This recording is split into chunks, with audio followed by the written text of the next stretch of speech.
गुरु पूर्णिमा भारतीय संस्कृति में एक महत्वपूर्ण त्योहार है जो गुरुओं की महिमा और उनके मार्गदर्शन को मानने का अवसर प्रदान करता है। यह पर्व शास्त्रीय पाठशालाओं और आध्यात्मिक संस्थानों में विशेष धूमधाम से मनाया जाता है, जहां शिष्य अपने गुरुओं के प्रति आदर और श्रद्धा को अभिव्यक्त करते हैं। इस अवसर पर गुरुओं के अद्वितीय योगदान को याद किया जाता है और उनकी विशेषता की गाथा गाई जाती है। गुरुओं का महत्व भारतीय संस्कृति में अत्यंत उच्च माना जाता है।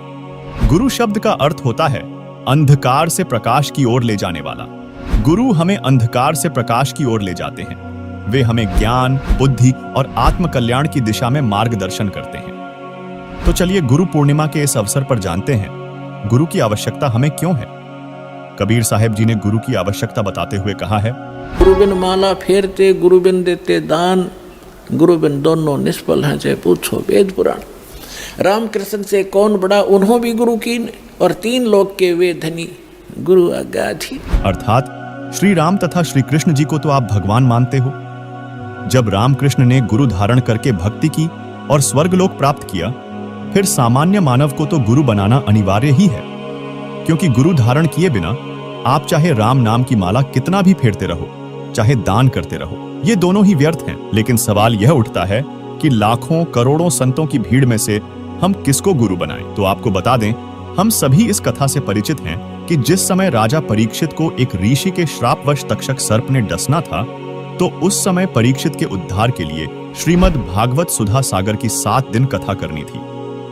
तब पृथ्वी के सर्व ऋषियों से परीक्षित को कथा सुनाने का आग्रह किया गया। वे सभी ऋषिजन परमात्मा के विधान को जानते थे। उनको यह भी पता था कि 7वें दिन परिणाम आएगा, जिसके कारण पृथ्वी के सर्व ऋषियों सहित श्रीमद् भागवत के लेखक वेद व्यास जी ने भी कथा सुनाने से मना कर दिया तथा कह दिया कि हम अधिकारी नहीं हैं। हम किसी के मानव जीवन के साथ खिलवाड़ करके पाप के भागी नहीं बनेंगे। तब स्वर्ग से ऋषि सुखदेव जी को बुलाया गया, जिसके फलस्वरूप राजा परीक्षित की आस्था यहां से खत्म हुई और मृत्यु उपरांत वह अपने पुण्यों के आधार पर स्वर्गलोक जा सके।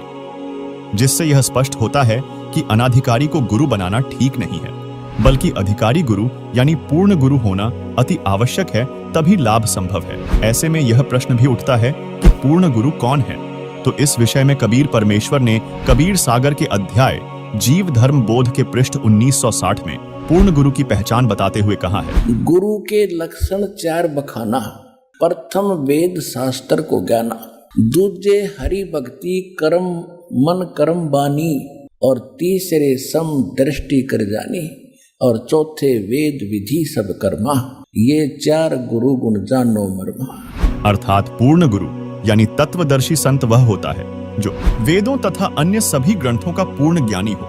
वह परमात्मा की भक्ति मन कर्म वचन से स्वयं करता है, केवल वक्ता वक्ता नहीं होता तथा उसकी करनी और कथनी में कोई अंतर नहीं होता। वह सर्व अनुयायियों को समान दृष्टि से देखता है, ऊंच नीच का भेद नहीं करता।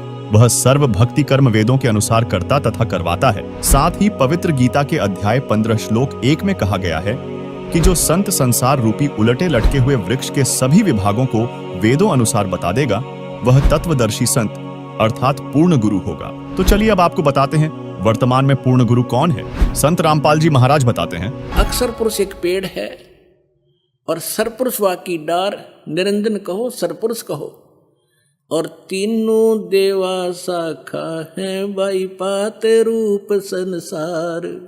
अर्थात संत रामपाल जी महाराज ने सूक्ष्म वेद की उपरोक्त वाणियों से गीता अध्याय 15 श्लोक 1 के उलटे लटके वृक्ष के सभी विभागों को सर्व सदग्रंथों के अनुसार बताया है कि संसार रूपी वृक्ष की मूल यानी जड़ अर्थात सृष्टि रचनहार परमात्मा कबीर जी हैं। उस वृक्ष का तना अक्षर पुरुष है तथा उससे निकलने वाली मोटी डार को क्षर पुरुष अर्थात ब्रह्म है, तथा उससे निकलने वाली 3 शाखाएं ब्रह्मा, विष्णु व महेश हैं, जिसका प्रमाण पवित्र गीता, वेद, पुराणों में भी है। साथ ही संत रामपाल जी महाराज सर्व सदग्रंथों से प्रमाणित ज्ञान प्रदान कर रहे हैं और समाज से भेदभाव को समाप्त कर एक स्वच्छ समाज तैयार कर रहे हैं, जिससे यह सिद्ध होता है कि वर्तमान समय में संत रामपाल जी महाराज ही पूर्ण गुरु हैं, जिन्हें हमें गुरु धारण करके अपने मानव जीवन का कल्याण करवाना चाहिए। धन्यवाद।